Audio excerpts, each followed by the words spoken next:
What's the recipe to a cancer, basically, you're asking me, right? Yes. And which ingredient, because people ask, if there's a recipe to this thing. It's not like, oh, one ingredient. What is the ingredient? It's like, no.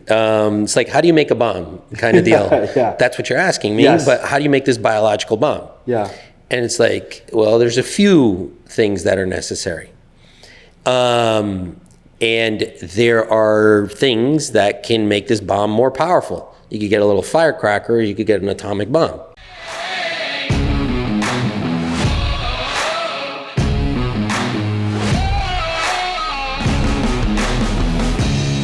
Let's go. We're live with another Adversity Kings podcast. Special guest today, Dr. D. How you doing? I appreciate you for having me. Thanks, bro. I got a little intro I put together for you. I honestly don't do these, but I was so excited to do this podcast, so no offense to anybody else, I never did.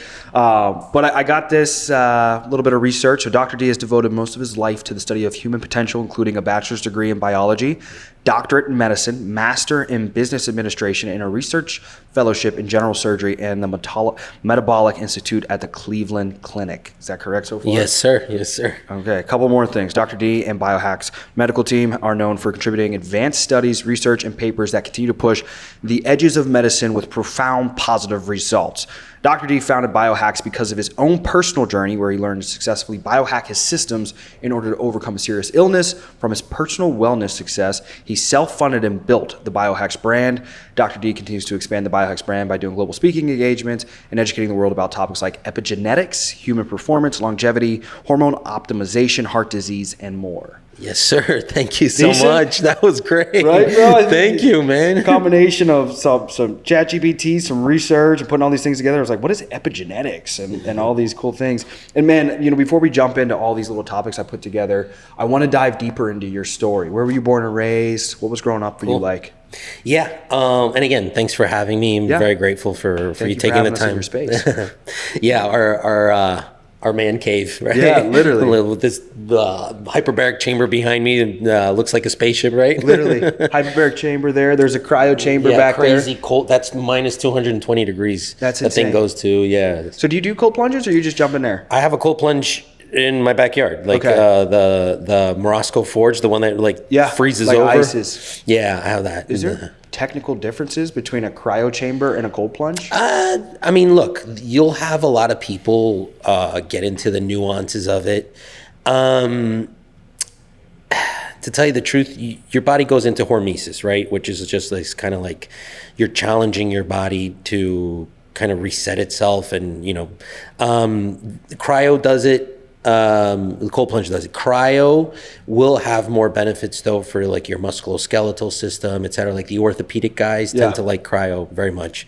So yeah, there's slight differences, but just general wellness, it's pretty much the same, I would say. You're challenging your body with cold. Sick.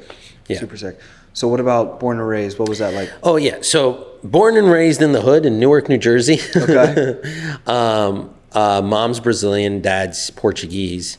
So grew up in a Latin household. Yeah. And lived there until I was like 7, then moved to Florida until I was 14. And then from 14 to 21, it's weird, my life's in sevens. Yeah. Right? And from 14 to 21, moved to Europe.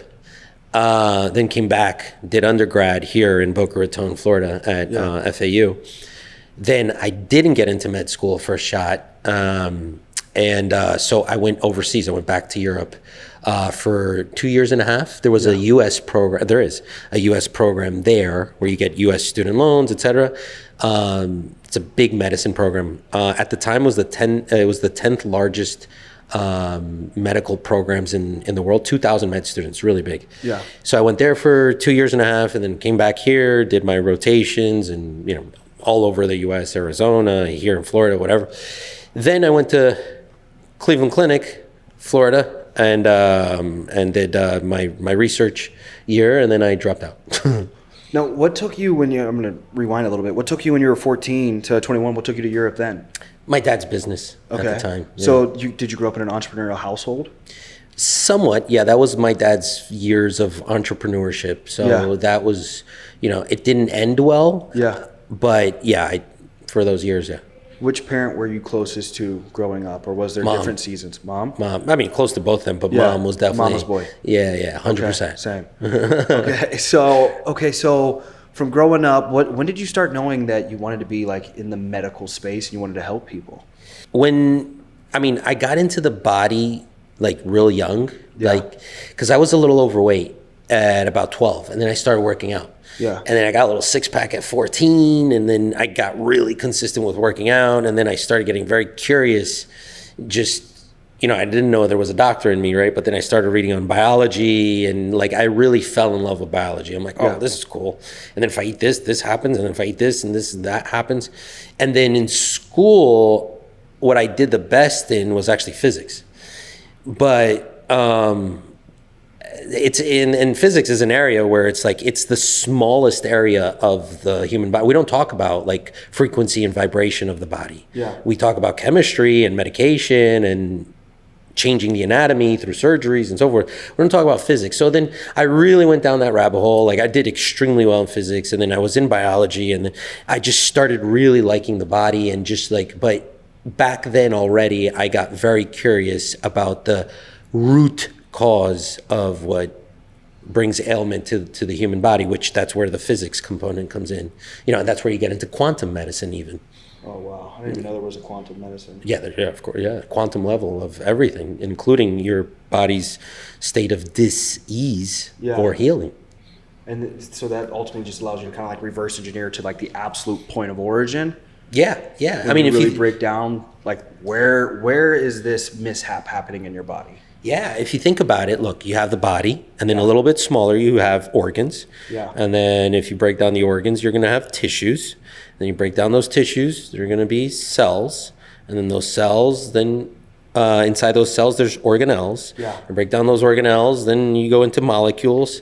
Break down the molecules, then you go into atoms, and then you go into the 34 subatomic particles, and then you fall into the world of quantum. Yeah. In string theory, vibration, frequency, and that's where you get even into the world of cymatics, which is everything is vibrating at a certain resonance, and you're either in frequency or you're out of frequency. Wow. And that's where even like music can destroy you or music can heal you. Yeah. And that's why there's the sacred solfeggios, the 432 hertz music. Yeah. That's where you get into all that. Yeah. Sorry, and we're going already deep in like the first 5 minutes. Yeah, no, I'm sitting here thinking too, I was like, this is going to, you're gonna have to take, what is it? Joe Rogan takes the Alpha Brain for the people that are listening to this.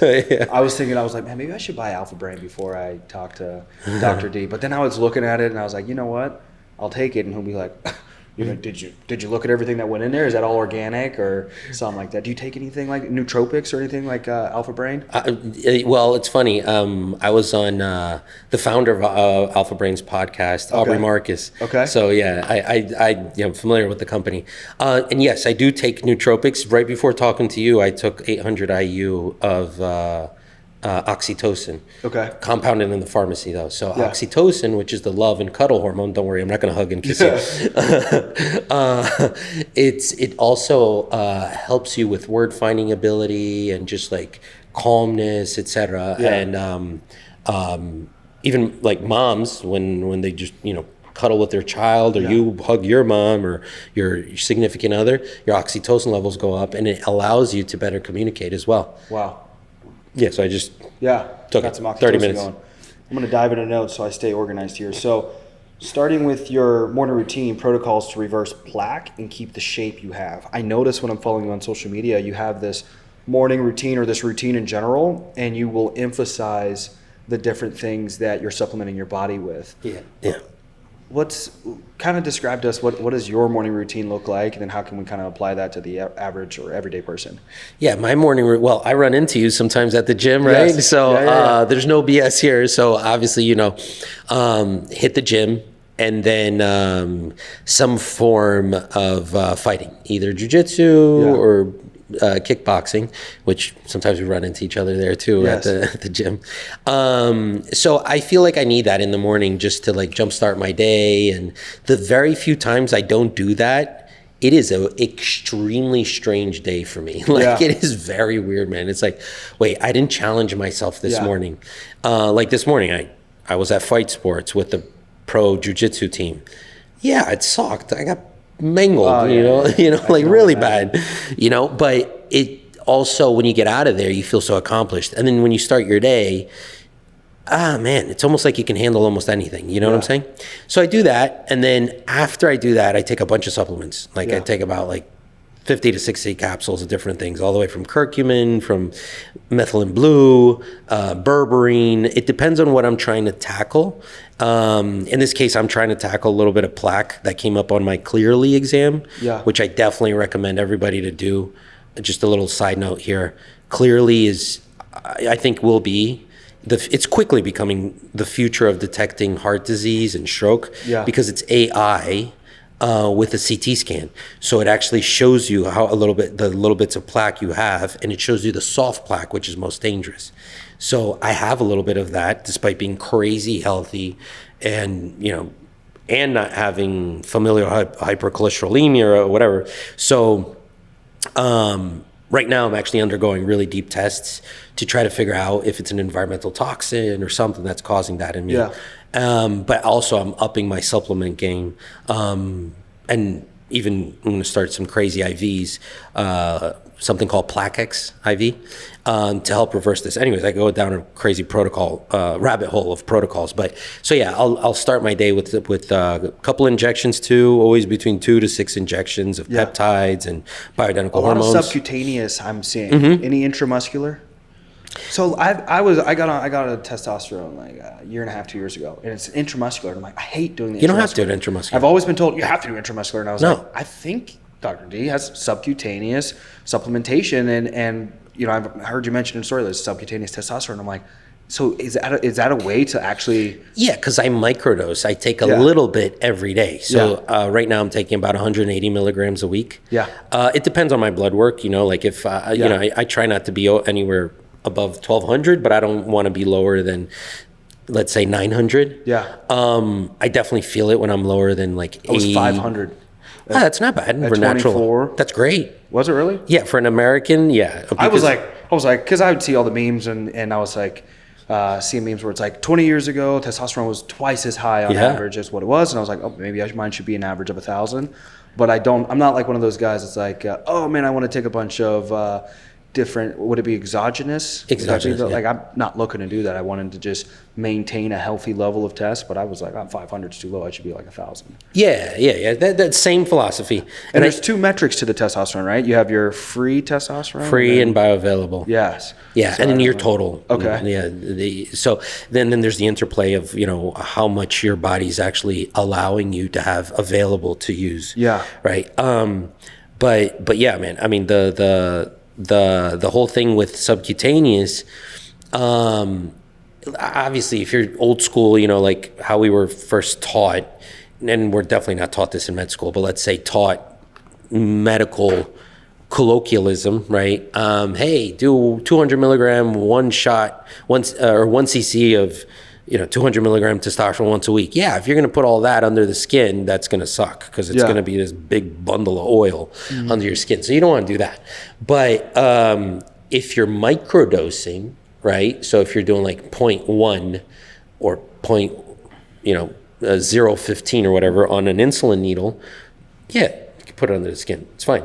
Yeah. So and then it's more physiologic too if you microdose it every day versus that big like boom Monday you're like God's. First of all, when you do 200 inject 200 milligrams, I think all guys across the board will hit like 2,000-3,000 in the blood, which I think that's wrong. And then so if they injected Monday, Sunday night, they're like sometimes at a 400 or whatever. So it's you don't want that, So in the morning, you do a little tiny dose of the testosterone, and it keeps you really steady and less fluctuations, and then less conversion of testosterone to DHT, which makes you bald and messes with your prostate, less conversion to aromatization, right, which is the proper term, to estrogens and so on and so forth.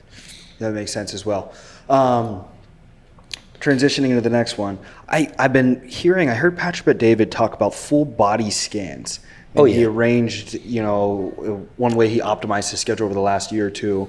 And I think this is not something insurance covers, where you can do like a full body scan, but he's like, I wanted to knock things out faster. And it's another reason for those of you that are out there trying to be entrepreneurs to be motivated to get access to more cash and build a business, or just be in a commission base where you can afford to do something like that. What are your thoughts? Do you guys do full body scans here? Like, is that better than the traditional? What are the full body scans? So full body scans is a must, man. Like, you want an insurance policy, that is the closest thing you can get to an insurance policy. That, and again, I'm going to bring up the Clearly heart exam. And I have no association to Clearly, by the way, guys. It's just an amazing software.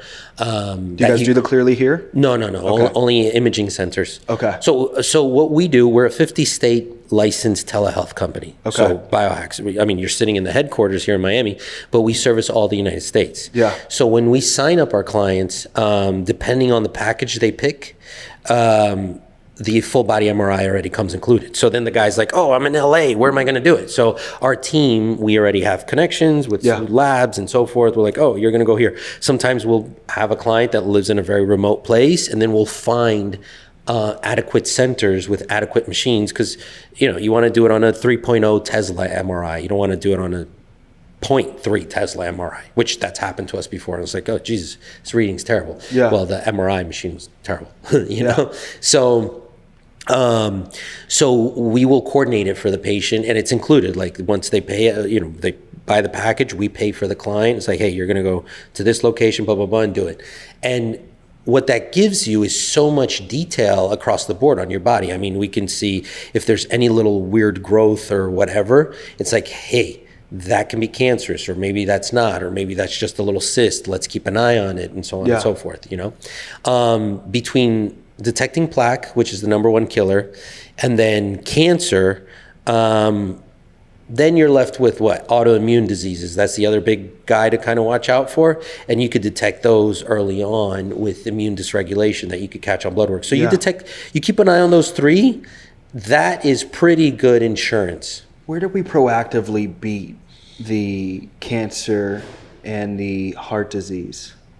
Like, as humans, for those out there that's like, man, I don't want to spend a bunch of money on medicine, et cetera, or they're already healthy, but they don't want to end up on the wrong side of the health. How do you proactively beat it?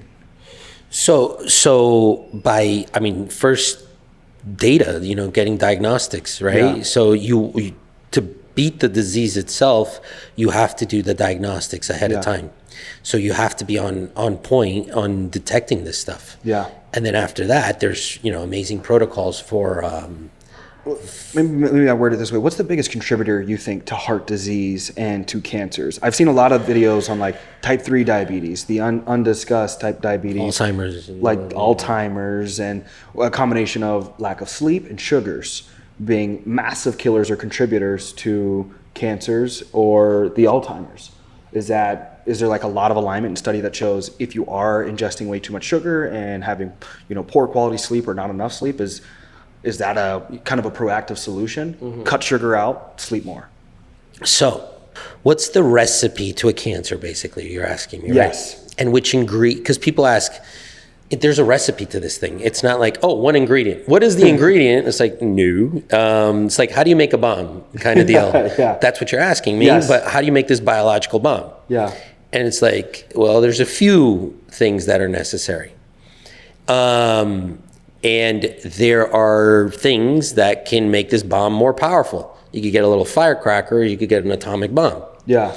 Is the analogy serving a purpose? 1,000%. Yeah. Because a lot of people are like, what is the one driver? I'm like, there's not one driver, right? Yeah. So not to get too long-winded, but to give you some like backstory on what we're taught in school. For example, for cancers, we're taught this somatic mutation theory. So basically that mutations cause cancer. Yes. And it's in your genes, and you get cancer. Mm-hmm. That is starting to be disproved as being very wrong, because we have a lot of cancers that don't have mutations, and they're cancers, and there's a lot of mutations inside of us that don't turn into cancers. Yeah. And truth is, you and I, we're walking around now, we do have mutations, and we have repair mechanisms, etc. So then it's like, okay, so what's the other theory that can come in place to that. And I know if there's medical people here listening and so forth, a lot of people might be like, oh, this is wrong. And I'm not saying this is like, kind of like, hey, this is the truth and the way and the light and, you know, kind of deal. But it is, anybody that really believes in the scientific method is open to questioning always. Yeah. That's what science is about. So there's the mitochondrial theories. So where the mitochondria, which are the powerhouses of every cell has this little organ. Yeah. The correct way to call it is organelle, because it's a little organ inside a cell, so we call it organelle. So, there's all these little kinds of organs or organelles inside the cell, the mitochondria, the ribosomes, the Golgi apparatus, they have all weird names. But so the mitochondria are the ones that when they are dysregulated or killed or they can't regenerate themselves or et cetera, cause issues. And just to quantify this to you, 10% of your body weight is mitochondria and 25% of the weight of your heart is mitochondria. So, kind of important. Something there that's occupying a lot of the composition and volumetric load of your body. So, but in the recipe of the bomb of, cancers, so there, it's not mutations. And yes, now to get into more practical stuff, yes, sugars, right? Yes, acidic environments. Now that's why everybody's like, oh, drink alkaline water and da-da-da-da-da. So we try to keep our patients always more alkaline. And there's like little tricks that help patients, and even to tell you the truth, like athletes not to be so sore, not have so much lactic acid, which is sodium bicarb, good old baking soda, right? Yeah. Use supplementation with sodium bicarb is great because it helps the body not to stay acidic. It helps to bring the body to become alkaline, right? So I know people treating cancers holistically that they will do like 4 doses of sodium bicarb during the day and then hyperbaric chamber, et cetera, to help the patients. But so, and then here's my mic drop on the recipe for the bomb. I could keep talking about this for like 3 days, but the big mic drop where we are getting more cancers and this is something that I'm particularly interested in and we're actively trying to publish right now with some Ivy League universities is environmental toxins. Environmental toxins, I think, single-handedly are the biggest component of creating the bomb or the fire. Yeah. It is literally the gasoline in the fire. Sure, you could get the wood and you could get the rocks to make the spark, but you want that thing to go crazy, throw some gasoline.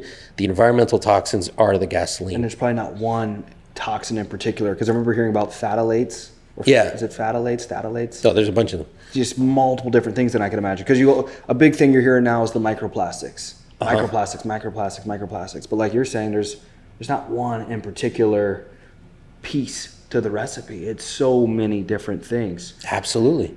But there are bigger components to that recipe, or there are magnifying agents, right? Things that exacerbate the problem. Yeah. Like the gasoline to the fire, where it's like, all right, this is a big fire. Well, let's throw more gasoline and let's throw, it's like, whoa. Yeah. And these environmental toxins play a huge role, not only for cancers, but mental health.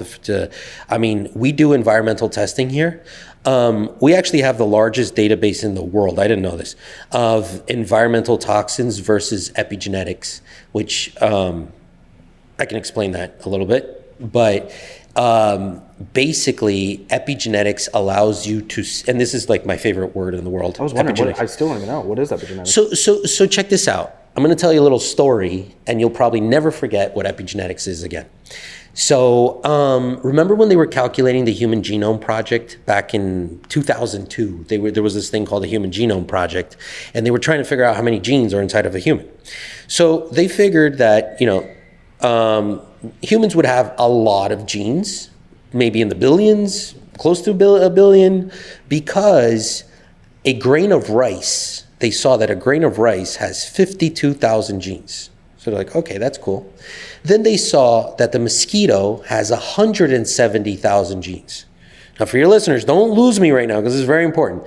So 52,000 genes, remember this, 52,000 genes for a grain of rice, 170,000 genes for a mosquito, but the human has only 23,000 genes. I'll say it again, 52,000 genes for a grain of rice, 170,000 for a mosquito, human, 23,000 genes. So now you're like, wait a minute. So how are we a grain of rice, next time you eat a grain of rice, it's more complex than you are genetically. So think about that for a second. Yeah. So the whole scientific community was like, okay, so how are we so complex if we don't even have the genes to be this complex compared to a grain of rice? So then that's where epigenetics was born. So epi means over, right? Genetics. So the name itself says it's like, okay, I'm the boss. Yeah. So epigenetics says that you can turn on and turn off genes and they can express themselves in different ways. So just because you have a gene, we've always been taught that having a gene is like a sine qua non condition where it's like, okay, you have the gene and that's what it's gonna be and that's it. No. So a gene can have 30,000 permutations. Now you start to multiply that, and now it starts to get interesting. And then that, you can literally play with your genes according to what you are in life, according to your lifestyle, according to what you consume, to what you listen. What you feed your five senses will literally turn on, so acetylate, or turn off, methylate certain genes. That's where you hear all this methylation conversation online. A lot of it, there's a lot of weird stuff in there, let's just say that. Yeah. But so that's where this conversation becomes so powerful, because it puts you in power of your genes and your genetic destiny. So it's not because you have a bad gene that it needs to wake up.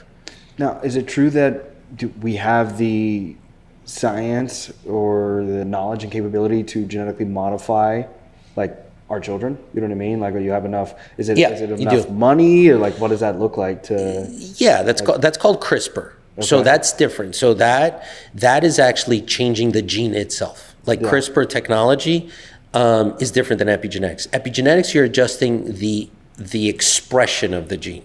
Yes. So you're not changing the gene, you're changing how it expresses.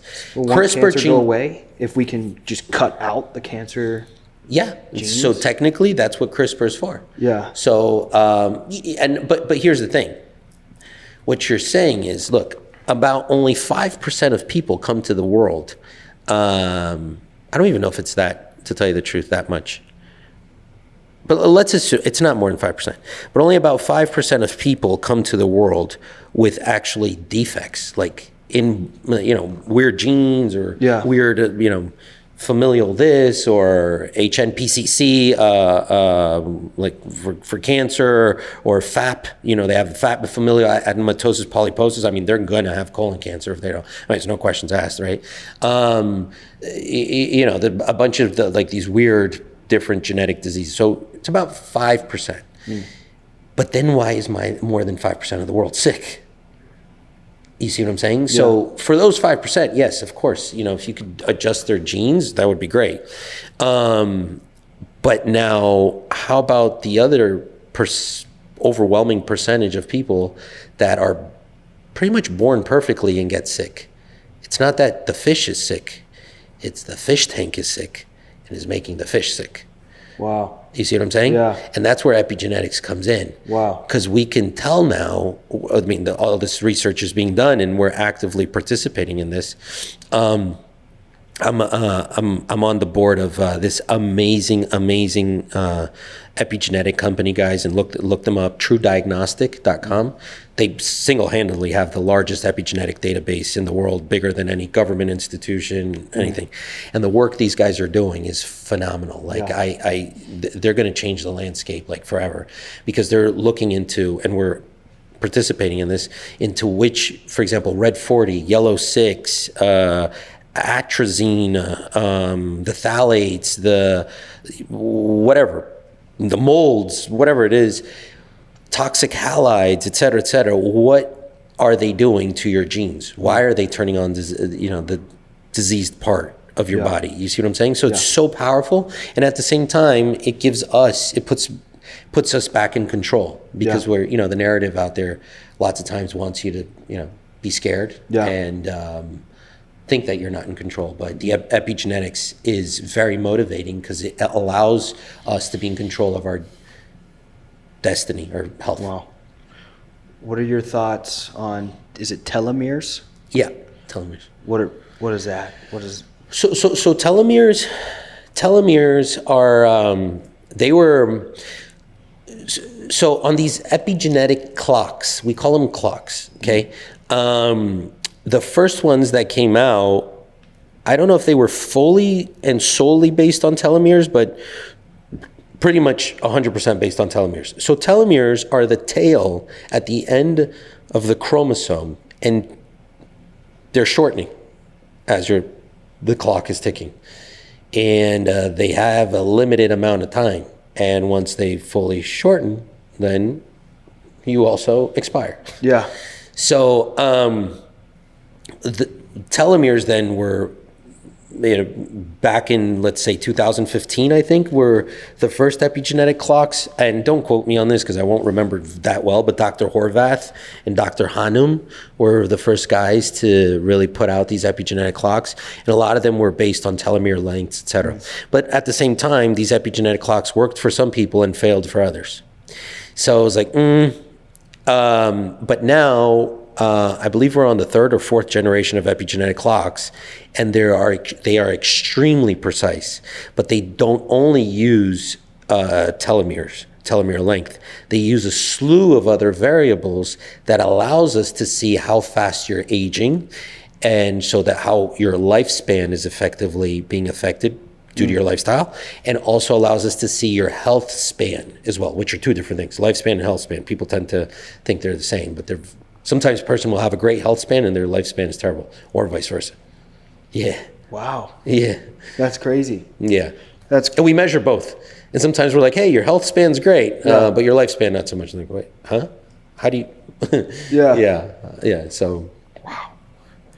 All right. Now back into a little bit of the testosterone and estrogen. What hormones or internal things are the most important for quality and longevity of life? How should people go about protecting these or enhancing these? Yeah, well, right off the rip, get away from environmental toxins. I'll bring it up again. Environmental toxins is just like such a passion of mine and ours here at Biohax. I'm very excited now with RFK because he's also very against environmental toxins. So God bless that man, and hopefully he gets to work really hard, which he will. I'm very confident. But so first thing, environmental toxins. So the subset of environmental toxins that hurt your hormones are called endocrine disruptors. So they disrupt your endocrine system. Yeah. So you got to get rid of those endocrine disruptors. Okay, BPAs, tetrachloroethylenes, whatever. You don't take my word for it. Just put NIH, National Institute of Health, government, right? Yeah. And then put endocrine disruptors, and your jaw will drop. All the stuff that's around you that's hurting your hormones. Wow. Effectively castrating you every day. Yeah. So my first suggestion is get away from that. On those government websites, though, they'll put just actually a very limited amount, but there's ample studies of like things. Watch this. This is so backwards. So you take a protein supplement like Optimum Nutrition, right? Mm-hmm. And the whey protein. That thing has red 40. So now you drink that with the red 40 to make more muscle and get more fit, but at the same time, it's putting a dent in your ability to make testosterone. Yeah. So it's like, okay, this is a little backwards. You see what I'm saying? So get away from that. Clean your pantry. Get into like, why don't you maybe supplement with, pure goat whey protein, unflavored. Oh my God, I need some flavor. Well, when the flavoring, that's where you get a lot of environmental toxins. Yeah. So staying away from natural flavors. The word natural flavor is so, in my opinion, it's so unregulated, even though it is technically regulated. But natural flavors can mean a bazillion things. If you guys can look this up, how many different chemicals can natural flavors equate to, which is nuts. And then you go see these chemicals, they're all toxins. Wow. So you got to really be careful with the endocrine disruptors, environmental toxins, and just use clean products. That's my first suggestion. Yeah. And then obviously whole foods and sleep, okay, and recovery. we see a lot of athletes here. A lot of times I've seen this plenty of times. 18-year-old comes in, or 17, world champ at whatever, and testosterone's 200. And they're like all freaking out and so forth. I'm like, what's your routine? And the kid is going like, he's burning the candle at both ends. Yeah. So it's like, hey man, where's your recovery routine? How's your sleep? Are you monitoring your sleep? No. Yeah. What are you eating? I don't know. Whatever I see. It's like, no, bro, you're not a real athlete. When I say this to them, they get so pissed. Yeah. They're like, what'd you say?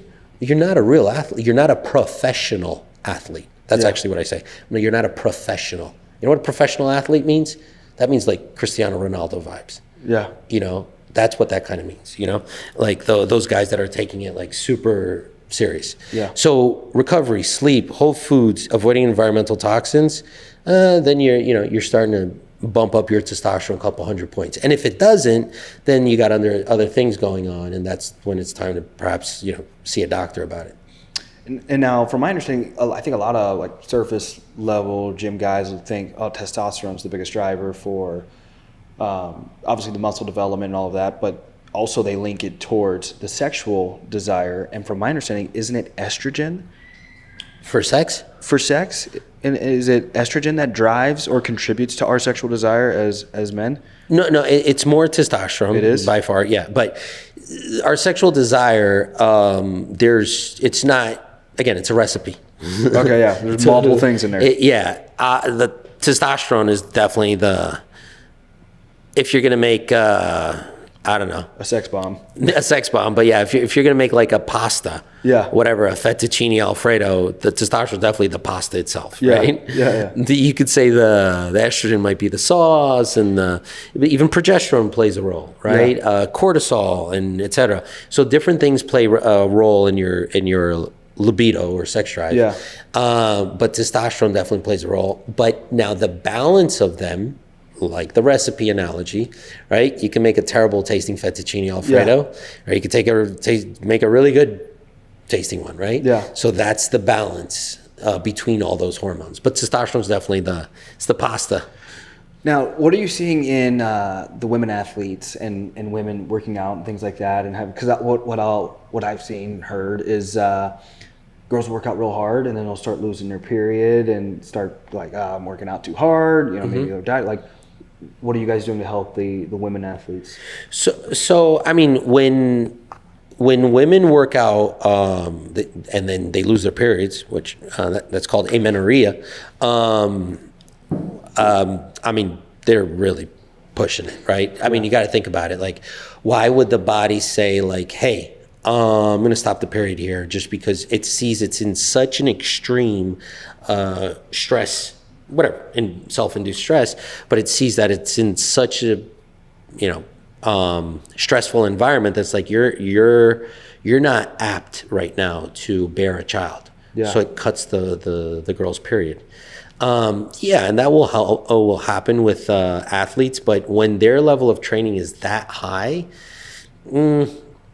sure, we can help them with the recovery, with the sleep, et cetera, but it's very hard to inhibit that process. If they're training X amount of hours at whatever intensity, whatever.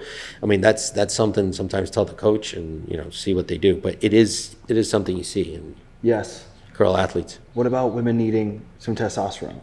Yeah. I mean, my wife takes testosterone. So, I mean, testosterone for women does them wonders. They become other people. I mean, mood gets better, energy gets better, sex drive gets better. They don't hate their husbands and significant others so much. But especially on the psychological side, it really helps them. Yeah. Oh yeah. It's night and day. It does the same. Okay. It does the same thing that it does for us as guys. It does for the women. The mood, the energy, it does the same thing. Yeah. The athleticism, etc. But just please, for the love of God, I've seen this before. Don't do this, guys. Do not give your women your testosterone. They will literally grow a penis. I'm not kidding. It's called clitoromegaly. Don't do that. Yeah. There's a different testosterone? Well, the dosage, is super. I'm thinking like, there's woman testosterone? Yeah, but the dosage is like absurdly like smaller compared. Okay. Yeah, they do like 10, 20 milligrams per ml. Guys do 200 milligrams per ml. And I've seen this before, and women come in all bananas. Like Hulk Hogan. It's like, yeah. And it's like, what's wrong with you? Oh, and then the husband comes in, oh, I gave her some of my testosterone. I'm like, what? Yeah. Like, that's where it's like, all right, dude, don't, yeah. It's kind of like watching in the early days of UFC, the early days of when the women started getting into the UFC events, and you'd see a girl come out and she just looked jacked.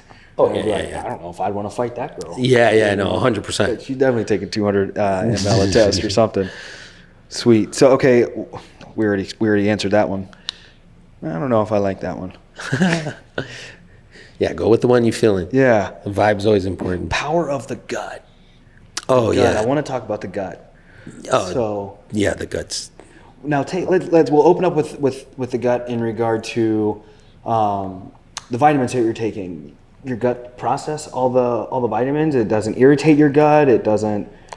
Well, I mean, yeah, you're hitting a nail on the head. So the bioavailability of a lot of the supplements, that's why I like injections. Like I like injectable vitamins, etc. I prefer that. Yeah. I personally do about 2 IVs a week of vitamins. Yeah. I used to do a lot of shots. I just got really tired of taking so many shots of vitamins. Yeah. I already take a bunch of shots of other stuff. I'm like, bro, there's way too many shots. So I do the IVs. Now, excuse me. When you're processing a lot of the supplements, and let's talk about the gut. More specifically, like you do need a pre and a probiotic. Okay, you need to make sure the gut flora is balanced. And there's a beautiful topic now, your listeners can Google this, it's called psychobiotics, where the connection between your microbiome and your psyche are showing where it's like, hey, your microbiome is influencing literally how you think. Yeah. Right? Like about 90% of your serotonin is made in the gut. Think about that for a second, right? And serotonin's connected to a bunch of psychological imbalances, etc. So that's how powerful that is. You know.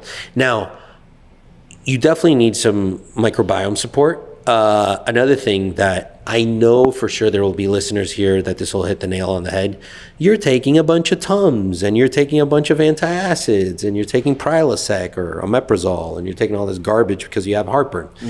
No, you need to balance the acidity of the gut. So that's where things like betaine hydrochloric acid come in, right? Betaine is an extract from beets and allows you to have a little bit more acidity in the gut. It's actually upside down. It's not that you need anti-acids, you need more acid. It's so upside down, it's not even funny. So, and then that allows you, when you have like the betaine hydrochloric acid, that allows you to better digest proteins and turn on the enzymes that will effectively digest the proteins like trypsinogen, chymotrypsin, whatever. Yeah. And this is actually, I've seen a few posts in bodybuilding communities talking about betaine hydrochloric acid and how that'll help them to digest proteins better. Because if the acidity of the stomach is in place, then you can better digest, right? So it's the gut, the gut lining is very, very important. And I'll finish with this. You can literally start autoimmune disease in the gut by disrupting the gut barrier. So if the gut barrier is dysregulated, so if you start to create micro tears in the gut barrier, then you trigger the immune system to eventually attack itself. And that's where you come in with certain peptides and so forth that are really good at repairing the gut, like BPC 157, KPV, lorazepam, etc. This one time, maybe a little over a year ago, I'm doing jujitsu probably 4 or 5 times a week, get a little, bump on the side of my head that wouldn't go away, and I'm like, what the hell is this? This better not be staph. And comes out, it was a little staph infection I had on the side of my head like a year and a half ago. I go to the emergency clinic, they get me on an antibiotic. Bro, I was on this antibiotic because of this misdiagnosis of the staph. I was taking antibiotics for a month and a half, basically, of just straight antibiotic. And my mom was like, you have to finish it, because you don't want it to keep growing and everything like that. Love you, Mom, if you watch this. I'm not mocking you. And But I remember I watched a lot of Gordon Ryan when I first got into jiu-jitsu, and I remember him saying his gut got messed up from staph and taking too much, antibiotics, and I was like, dude, this is real. I couldn't eat after like a month and a half. Like I was eating a fraction of what I used to eat, lost a bunch of weight, and I was like, is there another solution? Yeah. I mean, well, when you have like a skin infection, I mean. Do you ever take antibiotics, or that's an absolute? No, I had to jiu-jitsu. I got this crazy. Infection. It's called bolus impetigo. It's like these bubble ones. Yep. Oh my God, that thing destroyed me. And I had to take antibiotics there, but the thing is I did it with insane gut support, and it was really bad. I had it all over my body. I gave it to my little guy. He was 1 year old at the time. Yeah. And the sores on him were huge. Yeah. When you have a skin infection, like we're holistic, man, but like acute care, this is what I tell the team all the time. Acute medicine is acute medicine, right? You come in with an infection or whatever, you can't play around with that stuff, man. It goes to the bloodstream, then you're going to need an IV antibiotic. It can get dangerous. But the thing is, yes, in prescribing antibiotics, I think it should be done even more judiciously than it is currently done. And here in the U.S., it's actually not that bad. But I mean, overseas, they'll just put you on like, I've seen places where they'll like, hey, here's some linezolid, which is like the strongest antibiotic, like right off the rip, like, like it's like, okay, that's a little too much. But anyhow, so the thing is, you should do this stuff with some gut support. Keeping in mind your gut health, because you're going to knock out the microflora of the gut. I was addicted to kombucha for literally like that whole year. I was just drowning in kombucha. I was like, this is amazing. My body was like addicted to it. And I was like, I think my body is trying to repair itself from the excess of they were putting me on. It was like 1,000 mil, like it was insane. I was like, this is insane. But why'd you take so much versus I had like a bald spot with how bad it was. It was bad. It was like spreading across my head. Oh yeah. And they were like, okay, it's on the head. We don't know if it would go if the staph went deeper into the head. It's like, I don't want this to go into your brain. Yeah. So I was like understanding, but that would be the flaw of jiu-jitsu of like, oh my God. Yeah. Sometimes there's some dirty people that go in, or like the worst is like people bring their dog or something like that. Yeah, don't do that. Yeah, that's dirty. Yeah. I've gotten a conjunctivitis really bad, and I've got that full body skin infection. Yeah. In the same year, I was like, bro, this is annoying. I love jiu-jitsu, but I love fighting, but those are there's two things I probably hate more than the love of the fighting and the jiu-jitsu is injuries. I like to be prohibited from doing physical sweat activity. And then I love the fighting community, but sometimes fighters can be so obsessed with fighting they won't clean themselves and be clean. And I'm like, dude, bro, you're so dirty. You're spreading dirt. Not too long ago, I told the guy, like, we can't roll. No, I told the guy literally blows his nose on the gi. I'm like, nah, homie. I'm like, I'm not. No, we're good. I'm like, no, we're not. I'm like, thank you so much. I will skip. Like, bro, you just put a bunch of snot on your clothes and you want me to like, no. Thank you. Can't happen. All right, let me see what else I got left in here. We'll start to wrap up. Oh, this is something I saw the other day. Kids' vaccines linked to autism. I don't understand that. Is this a legitimate thing that's been proven? You're Is that a very hot topic? That is insanely hot in my field. Okay. So I will tread lightly on answering that. So, God, I forgot his name. The first guy that really took some heat on that. Jesus, I'm trying to blank. I think he was a doctor. They took away his license, and oh my God, I can't remember. But anyhow, so I am going to speak separately of vaccination and autism. I am not making a connection or correlation and whatever other implications that can be deduced from what I'm about to say. But what are the current statistics of autism according to the CDC? In 1970, 1 in 10,000 kids was autistic. In, hold on, trying to remember this, you catch me here by surprise, hold on. In 2022, 1 in 52 kids was autistic, according to the CDC. Now in 2024, it was adjusted to 1 in 31 kids is autistic. In the state of New Jersey, 1 in 22 boys is autistic. Okay. So this is why I got to study a lot. You guys ask me these crazy questions. I got to know this stuff off the rip. So you can look those up. Those are CDC statistics. I might have got the 31 wrong. It might have been 31 or 32, max 33 kids. But it definitely was. It went from 1 in 52. I know that number down to, I believe it's 1 in 31. Mm-hmm. So you look at a classroom now of 30 kids, and each one's being born autistic. So it's not genetics, guys. Yeah, it's not. Come on, man. You're talking about 1970, a crazy number like that. There's something changing the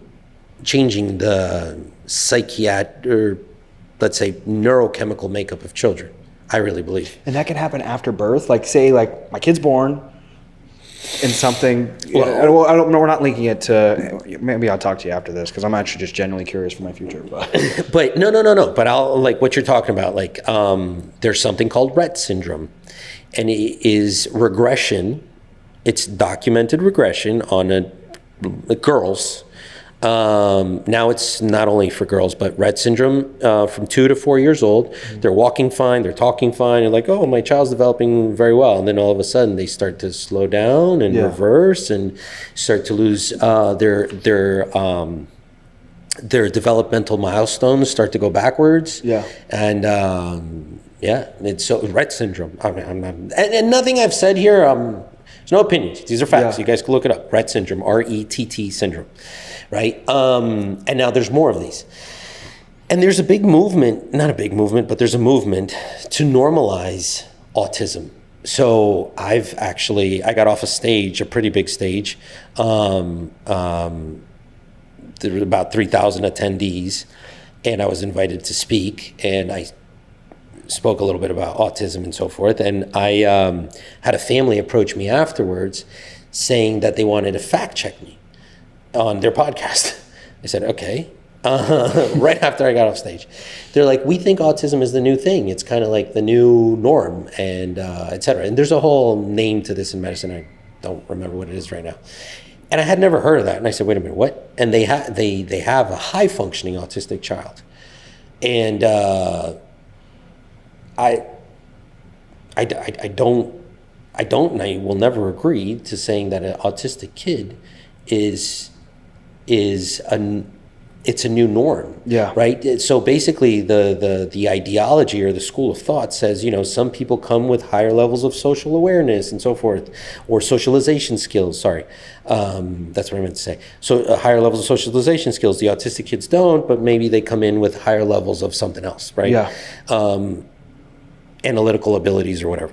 But that's not how humans were designed to work and be and so forth. So that's a little bit on the statistics on autism and how some people are seeing it. There's autistic kids that will never be able to procreate. They'll never be able to send a text message. Yeah. They'll never be able to fit in within society. So for those, I definitely think that we need to do something to figure out what's going on. Now, as it relates to vaccines, when you and I were growing up, I'm older than you, I'm 39, but it wasn't this many vaccines.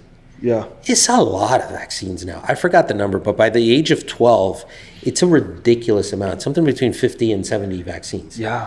It's a lot of vaccines. Now you look at Scandinavia, I think around by the time they're 12, they also take around 12 vaccines.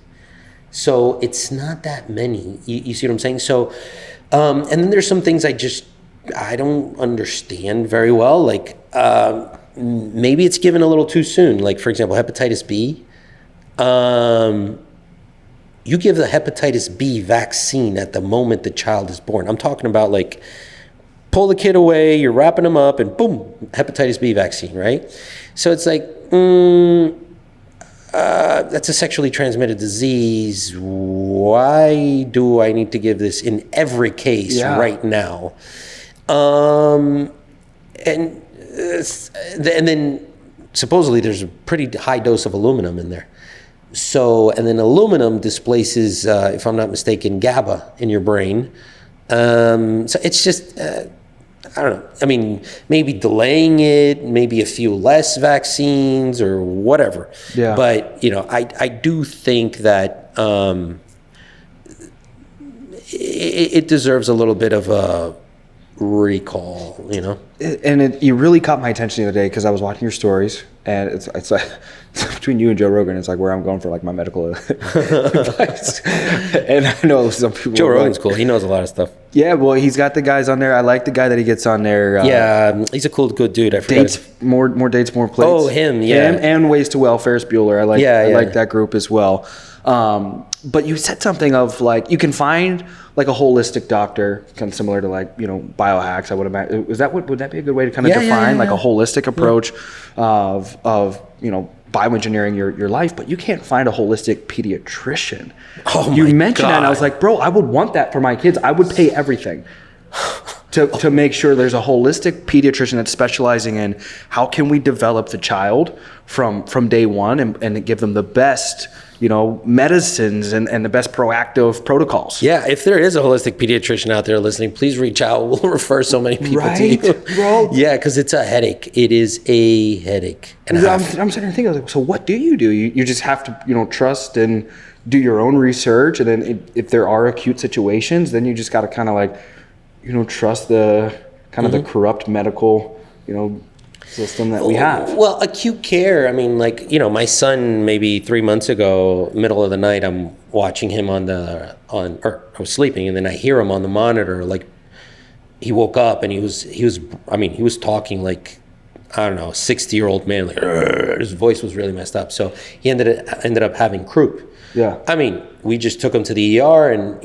I never saw a real case. Obviously, I studied it in school like so many times, but when I was like, oh crap, this is croup, laryngomyelitis, and I was like, oh, it's usually caused by like paramyxovirus. Yeah. Right. I mean, shoot, the kid was a little sick, but he wasn't that sick. And then all of a sudden, and he was scared. I flew with him to the ER, whatever. They gave him racemic epinephrine, whatever, and some corticosteroid. It was good.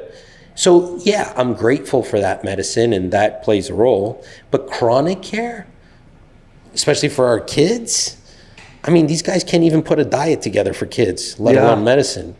You know what I'm saying? So crazy. You go to the school system, and it's like, really, this is the diet you want to give our kids? Yeah. You provoking them to have diabetes early on and shortening their lifespans. Like, if you guys can't put together a freaking chronic care kind of diet, can you put together a chronic, medicine program? And, but acute care is different. Yes. Acute care is, and God bless our ER docs and trauma docs, man. I'm excited to see the food pyramid devolve back to what I think it used to be. Of course. I remember seeing like, maybe it was like Lucky Charms or something. I don't know if it was a joke or like, the food pyramid being updated, that cereal was more beneficial for us than, that's insane. than like, red meat, and like completely wanting to eradicate red meat from the food pyramid. And I was like, who is making this? I was like, and the lack of responsibility as well. You know what I mean? With everything that's transpired, over the last couple of years, not including the years prior to that, I'm like, it's like no one has to take any responsibility for food. And I won't get into all that because we could do a whole other day on but I agree with you on that.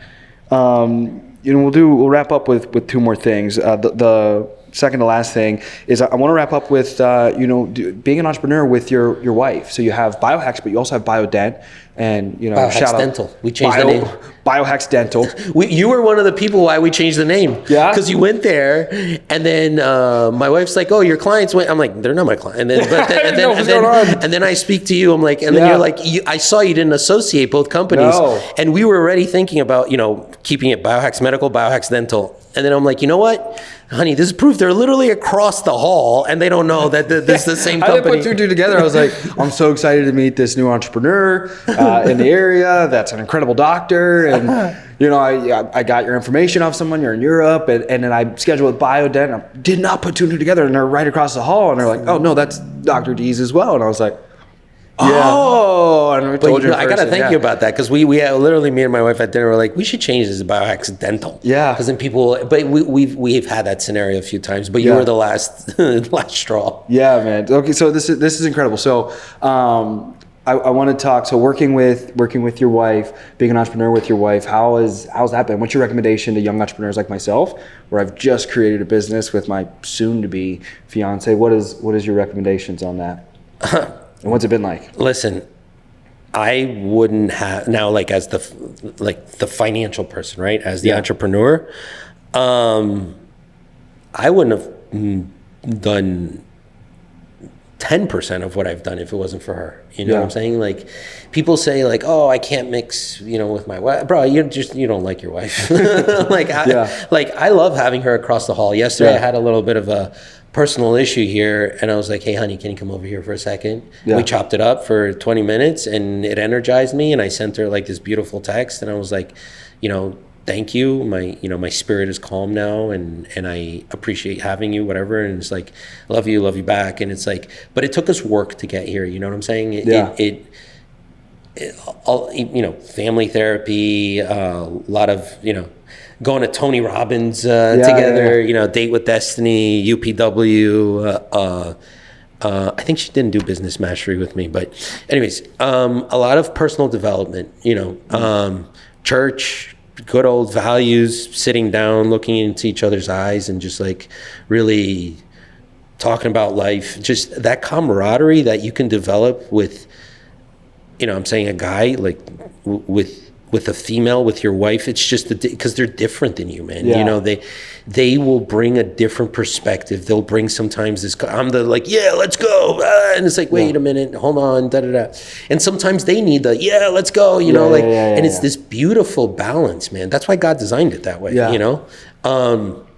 So I will tell you, and finish with this part, it has been the best experience of my life. That's awesome. To be able to build together with her. And I want to tell you something. Some of the biggest brands, I'll probably even say the biggest brands in the world, are families. Yeah. Rolls-Royce, Mercedes-Benz, Audemars Piguet, Richard Mille. Like, these are not standalone guys building the whole thing. Bacardi, not that I support alcohol, but whatever. There's family business kind of is really cool. Like the Cipriani's, the restaurant, it's a family, it's a dynasty thing, and I find it very funny when entrepreneurs, and I get to speak with some of the most accomplished individuals in the world, super high level celebrities, whatever. And sometimes they're so broke, all they have is money. Yeah.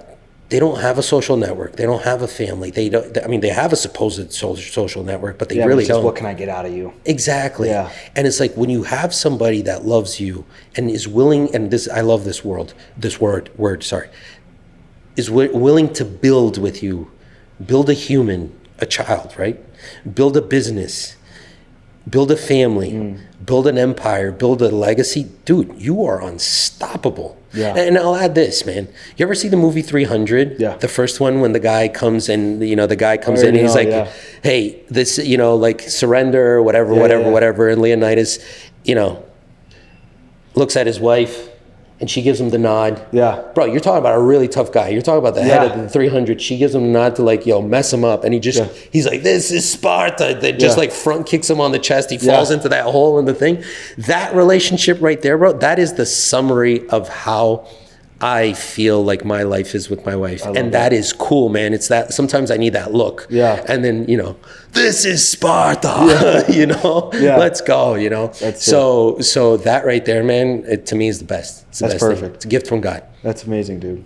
Really inspiring. So this was another episode of Adversity Kings. Thank you, Dr. D. Thank you, brother. Yeah, man, this is sick. So hopefully you guys like. If you did, please like, share, subscribe. You guys can find Dr. D on Instagram. Yeah, Biohax. And then biohax.com. Got a crazy website coming out very soon. Our current website's it's just a landing page, but our next website's crazy informative. Really, really cool. Awesome. Let's go. Have a blessed day, guys. Peace. All right.